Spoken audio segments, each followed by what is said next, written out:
Xiaomi i kafa su dve stvari koje ovaj narod možda i najviše voli i zato mi nije jasno zbog čega niko ko se bavi prodajom i marketingom ovog brenda na ovom tržištu nije uzeo i snimio nešto poput ovoga. Ali da ne dužim, u pitanju je Xiaomi espresso mašina.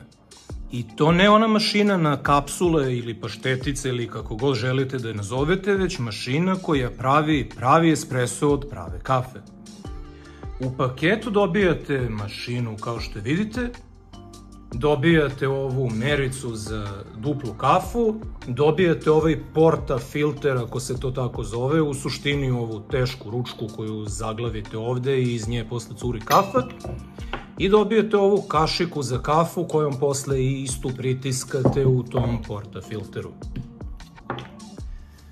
Aparat je vrlo jednostavan, nema deo za mlevenje kafe, zbog toga i košta oko 9700 na popustu koliko sam ga ja platio, već jednostavno ima ovo postolje sa malim, znači poslužavnikom, samo da stanem na ovu stranu gde nije sunce, za skupljanje vode. Ima ovu metalnu masku preko na kojoj ćete držati čašu. Ima ručku za paru, to vam treba kada pravite kapućino, ali je, kao što vidite, prilično ograničena što se tiče pomeranja. Znači može samo levo i desno. Ovde je kontrola, znači za paru.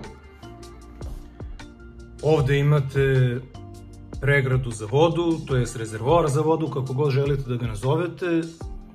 On je kapaciteta oko 1 litar, malo manje, mislim da je 0,9. Ovde ga možete dopuniti bez skidanja ovog dela. Preporučljivo je kada prvi put kupite aparat i upalite ga da nekoliko puta pustite da samo voda teče kroz njega kako bi se pročistio. Meni je prvi put tekla neka žučkasta voda, posle toga je već bio čist.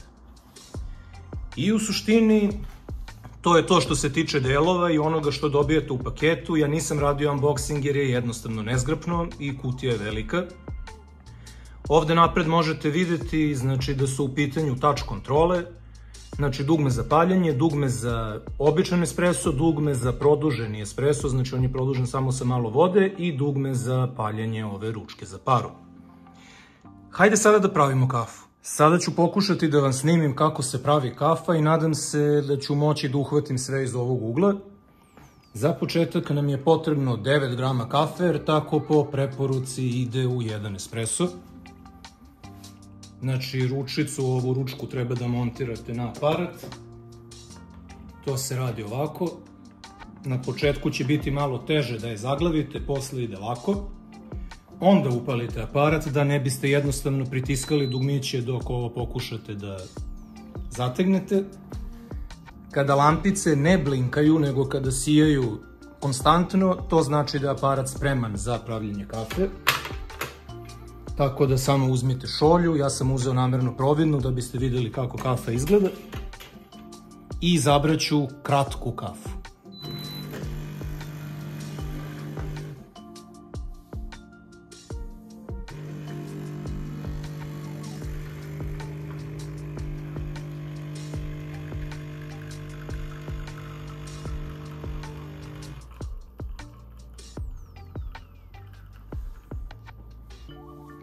To je to što se tiče ekstrakcije. Znači, kao što vidite, ima penu, kafa je kratka, aparat će naravno malo da curi. Sada, pošto ću da pravim kapućino, ide i para, kafu sklanjam odavde. Ovo slobodno neka curi. Ima mleko.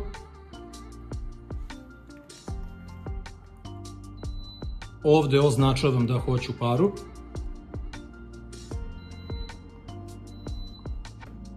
Stavljam džezvu i palim ovde.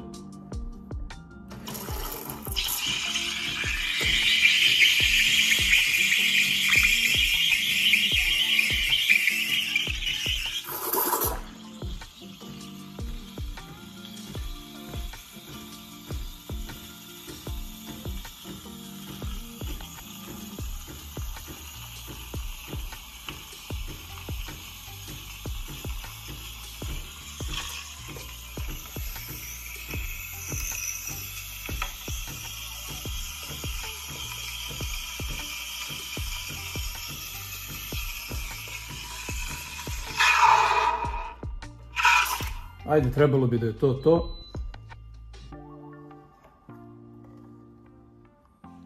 Kao što vidite, mleko se malo zguslo i onda ga jednostavno samo sipate u kafu.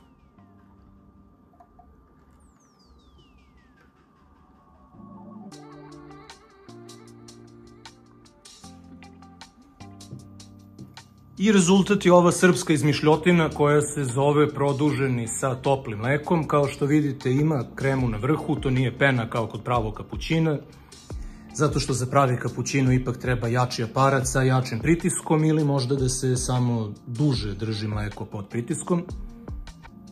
Uglavnom, ovako izgleda kafa. Da sam stavio duplu dozu kafe u ručicu, ispala bi crnja, znači na onom procesu kada sam pravio kraći espresso, ispala bi crnja i jača. Ovako je ispala malo slabija, sada ćemo videti kakav je ukus.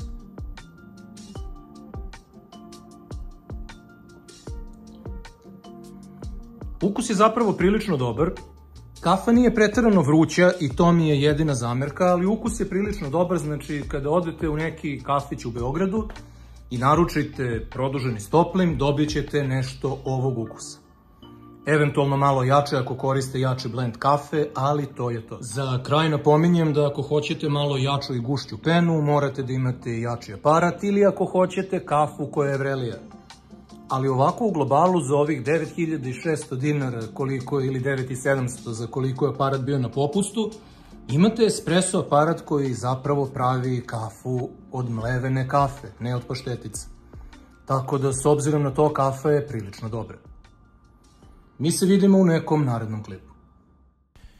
To bi bilo sve što se tiče ovog videoklipa. Ako vam se svideo, ostavite like, pretplatite se na kanal i pogledajte druge videoklipove na mom kanalu.